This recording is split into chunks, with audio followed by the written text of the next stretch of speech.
Labadiena. Šiandieną noriu pabaigti mūsų teorinės paskaitos apie žmogaus nervų sistemos sandarą ir josios funkcijas. Noriu pabaigti šią teorinę dalį paskutinėje paskaita. Ir paskutinioje paskaitoje mes kalbėsime apie jungtis ir kuo jos yra unikalios, kaip jos susidaro, kokie komponentai dalyvauja, kad iš tikrųjų tos jungtys būtų tvarios, kad visa sudėtinga informacija būtų tinkamai perduota. Tai pirmiausia, šiuose jungčių susidarimo elementuose dalyvauja pagrindinė ląstelė, tai yra neuronas, kuris yra sudarytas iš kūno, iš dendritų, kuriuos matot čia trumposios būtent ataugėlės, ir ilgosios ataugos, tai yra aksono, kuris baigėsi aksono galūnėlėmis. Vienareikšmiškai visas jaudinimo procesas, tai yra elektrinis signalas, iš neurono kūno sklinda aksonų ir taip perduodama informacija. Elektrinis signalas, jeigu nedalyvauja cheminės medžiagos, jisai gali trukti 1 milisekundę. Tai yra visiškai trumpai, 1 milisekundė ir visiškai išnyksta. Ne? Tai taip truputėlį sintezuojant viską, tai ilgąją neurono atauga sklinda signalas, ar ne? Tai būtent kuris perduodamas tas elektrinis signalas kitiems neuronams ar kitoms ląstelėms, tai pavyzdžiui, raumeniniams ar liaukinėms ląstelėms, o būtent dendritai, tai yra neurono tos dalys, tos ataugos, kurios priima būtent signalus iš kitų neuronų. Ir būtent sinapsinio plyšio metu, tai sinapsinis plyšys, tai yra jungties susidarimo metu susidaro sinapsinis plyšys, kurio metu ir yra generuojamas elektrinis atsakas, kurį gauna ląstelės kūnas, ar ne? Ląstelės kūnas ir būtent paverčiamas į išeinantį signalą. Taip? Tai reiškia, dendritais vyksta tie prisijungimai, jungtis susidaro, sinapsės kitaip vadinamos, ar ne, jungtis. Ir būtent sinapsinio plyšio, mes tikrai apie jį kalbėsime dar aiškiau, metu yra generuojamas tas elektrinis atsakas, kuris keliauja aksonų ir perduodamas kitai ląstelei. Tai būtent sinapsinės jungtis, tai yra, taip susidaro neuronų tinklas, ar ne, jungčių didelis kiekis. Ir iš principo smegenys generuoja elektrinius signalus, bet smegenys pačios yra cheminės prigimties. Tai ką tai duoda, tai todėl mums ir duoda, jeigu mes turim tik tai elektrinį signalą, jis yra labai trumpalaikis, 1 milisekundės gali būti trukmės, todėl čia yra generuojami jonai kaip cheminės medžiagos. Ne? Tai ląstelės judina jonus aplink ir šis veiksmas būtent padeda generuoti elektrinius signalus. Tai lygtais tiek cheminė medžiaga kaip jonas, tiek elektriniai signalai vienas kitam reikalingi, kad apskritai jie egzistuotų. Tai cheminės medžiagos naudojamos kaip signalinės molekulės persiųsti informaciją nuo vieno neurono kitam ar ląstelės viduje ir būtent neuronai paleidžia ir randa tas cheminės medžiagas bendravimų vienas su kitam ir būtent šie signalai gali būti naudojami apdoroti, kaupti informaciją, generuoti pasikeitimus, kurie gali trukti kelias sekundės arba visą gyvenimą. Tai dar kartelį mes turime jungtis, jos atrodo taip, kitaip vadinamos sinapsės.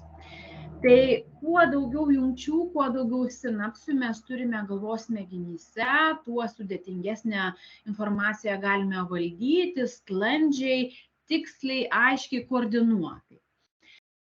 Tai eikime gilyn ir pasižiūrėkime, kaip tos jungtys susidaro. Dar kartelį čia mes turime aksoną, ar ne, ir jo ataugėlės, tai būtent nervinis impulsas pasiekia aksono svogūnėlius, tai visiškai galutinę aksono dalį.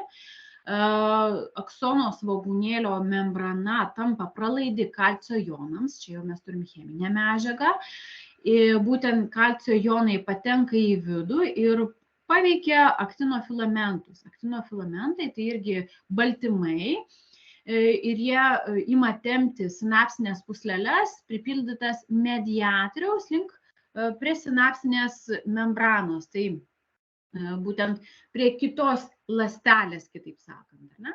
Tai būtent pūslelėms susiliejus su membrana, mediatorius išsilieja ir mes kalbėsim apie mediatorius, jų yra skirtingų pobūdžių, bet jie ypatingai yra svarbus, tai yra cheminės jau čia medžiagos, mediatoriai, bet difuzijos būdu tie mediatoriai pasiekia posinapsinę membraną ir susijungia su membranos receptoriais.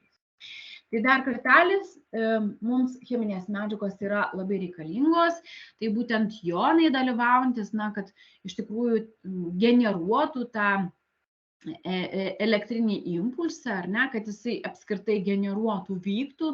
Tačiau mes turim natrio jonus, kalcio jonus, kalio jonus.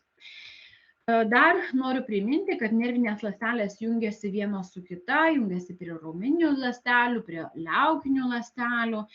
Ir čia mums labai svarbus yra baltymai, nes būtent baltymai padeda jonams judėti atgal, pirmyn, aplink membraną ir generuoti elektros srovę. Tai kitaip sakant, jeigu mes neturime baltymų, jeigu mes neturime cheminių medžiagų, kaip neuromediatorių, tai būtent šis signalas trunkantis labai trumpą laiką. Tai kas yra tie neuromediatoriai, tai dar kartelį tai yra cheminiai junginiai, kurie perneša nervinį impulsą tarp nervinių ląstelių cheminėse sinapsėse. Ne? Jeigu prieš tai mes turėjom tiesiog kaip atskirą elektrinį impulsą, kai jau mes jau jungiasi ląstelė viena su kita ar su kitom ląstelėm, formuojasi cheminė sinapsė ir būtent neuromediatoriai tai perneša tą nervinį impulsą į kitą ląstelę. Tai jų poveikis labai svarbus ir jie bendrauja ir jungiasi su receptoriais. Ir būtent dar kas svarbu, kad neuromediatoriai atidaro jonų kanalus, reiškia, tik tai tiltelius atidaro, ne kelius, kad tas nervinės impulsas būtų perneštas kitai ląsteliai ir būtent receptoriai, kada tas nervinės impulsas yra perneštas kitai ląsteliai, receptoriai atlieka toliau kaip molekulės pernašos darbą. Tai neuromediatorių mes turime monoaminus ir būtent jie gauna ir išleidžia sinapsinę medžiagą ir jie vykdo tikrai labai sudėtingą tą veiklą ir jie yra mikroskopinio dydžio monoaminai, bet reguliuoja labai svarbias mums funkcijas, tokias kaip dėmesys, emocinės būsenos, visceralinės. Kas čia tokie? Tai noradrenalinas, dopaminas, serotoninas, adrenalinas, histaminas. Tada turime neuropeptidus. Tai yra būtent baltyminės medžiagos ir jos gali veikti kaip neuromediatoriai arba kaip hormonai. Tai neuropeptidų mes aptinkame nuo 50 iki 300 ir tai gali būti endorfinai, oksitocinas, vazopresinas ir BDNF-alfa. Kiti neuromediatoriai yra kaip lipidai, dujiniai dariniai, tirpstantis ar sunkiai ir visai netirpstantis vandenyje. Aminorūgštys, tai aminorūgštys ypatingai reikalingos, jeigu nervinė ląstelė jungiasi su raumeninė ląstele, tai gliutomatas svarbus, gama aminosviesto rūgštis, aspartanas svarbus. Žinomiausi tai acetilcholinas, adrenalinas, dopaminas, ir visi kiti, kuriuos matote išvardintus skaidrėje. Dar svarbu paminėti tai, kad neuromediatoriai gali būti sužadinantis. Tai ką reiškia sužadinantis? Tai reiškia padidina tikimybę, kad neuronas iššaus veiksmo potencialą. Iš tikrųjų sureaguos. Vieni iš tokių labiausiai stipriausiai sužadinančių neuromediatorių yra adrenalinas, noradrenalinas. Tai adrenalinas sužadina migdolinį kūną, kuris susijęs su emocijomis, ar ne? Tai kartais, ta pykčio emocija ir galbūt kaktinės skiltys nespėja sureaguoti ir mes impulsyviai kažkam atliekame. Hipokampą, tai susijęs su atmintim, geriau įsisavinam kažkokią informaciją, gumbaras, informacija geriau yra paskirstoma po galvos smegenis. Noradrenalinas atvirkščiai, jisai kaip ir sužadinantis, bet sužadinantis, kad galvos smegenis nurimtų, ar ne, stimulas yra apdorojamas ir galbūt reiktų mums nusiraminti. Tai vienareikšmiškai sužadinantys neuromediatoriai išskiria streso hormonus antinksčiuose, kad padidėtų širdies trūkimo dažnis, padidėtų kraujo spaudimas, būtų mobilizuota raumenų energija. Turime ir slopinančius neuromediatorius. Tai čia sumažina tikimybę, kad neuronas iššaus veiksmo potencialą. Žinomiausi iš slopinančių yra serotoninas ir gama aminosviesto rūgštys. Dar įdomus dalykas, kad neuromediatoriai, kaip pavyzdžiui acetilcholinas ir dopaminas, gali sukurti tiek žadinantį, tiek slopinantį poveikį. Priklauso nuo to, kokie receptoriai priims tą neuromediatorių. Tai jeigu mes kalbam apie dopaminą, tai vienareikšmiškai reiktų atminti tai, kad jisai sukelia priklausomybę. Ir sukelia priklausomybę galbūt farmakologiniam priemonėm, galbūt greitajam maistui, galbūt kažkokiom priemonėm, kurios, iš tikrųjų priklausomybę žadina, ar ne, tai kažkokiom cheminėm medžiagom. Trunka trumpai, pavyzdžiui, kol valgot pyragą, jaučiamas tas poveikis priklausomybės visam kūne, sukelia norą imti ir paprastai tas malonumas išgyvenamas vienatvėje, apsipirkinėjant, valgant, naudojantis telefonu ir priverčia smegenis mąstyti labai gerai, noriu dar. Ir žinoma, jeigu tai yra per daug, ar ne, noriu dar ir dar, tai ir tada aš turiu priklausomybę kažkokiam tam stimului, ar ne, kažkokiam tai stimului, greitajam maistui, farmakologiniam priemonėm ir taip toliau. Serotoninas, aš kaip jau sakiau, yra slopinantis neuromediatorius, jisai nesukelia priklausomybės, trunka ilgą laiką, jaučiamas labiau viršutinėje kaklo srityje ir sukelia norą duoti, dalintis ir išgyvenamas kartu su kitais žmonėms, šeima, kolegom, draugais, priverčia smegenis mąstyti, jaučiuosi labai gerai ir to gana. Jeigu serotonino yra per mažai, yra tikimybė susirgti depresiją. Tai kaip matot, neuromediatoriai, iš tikrųjų keičia mūsų mąstymo ir elgesio procesus ir gaunasi man toksai metafora protas kaip teatras, ar ne?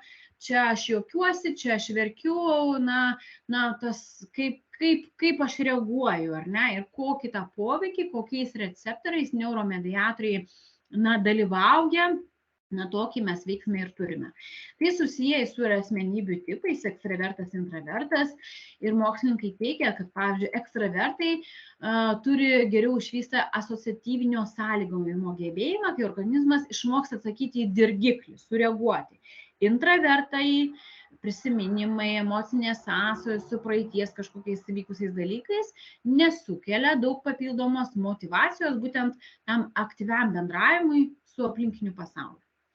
Dar kas svarbu ir ką aš noriu dar pakalbėti apie paauglio smegenų raidos kryptį, tai viskas prasideda nuo smegenėlių, kada mes įvaldome savo kūną, koordinuotai valdyti judesius, tada sugebame aktyviai ir analizuoti vaizdinę informaciją, kurią siejame su judėjimo kažkokiais tai jutiminiais, garsiniais, vaizdiniais elementais ir žinoma, kaktinė skiltis čia jau atsakinga už mūsų moralės ir mūsų elgesio tam tikras normas. Svarbu tai, kad iki operacinės funkcijos vystosi nuo 2 iki 7 metų, konkrečių operacijų funkcijos nuo 7 iki 12 ir formaliųjų operacijų nuo 12 iki 20 metų. Ir taip truputėlį reziumuojant, mes žinoma galvos smegenis, kalbam apie planavimo, koordinaciją, judesių valdymą, sensorinės informacijos apdorojimą, kuri gaunama iš įvairiausių jutimo organų, teigiamos, neigiamos emocijos, dėmesys, atmintis, mąstymas, kalbos generacija. Ir jeigu kalbam apie kalbos generaciją, tai vienareikšmiškai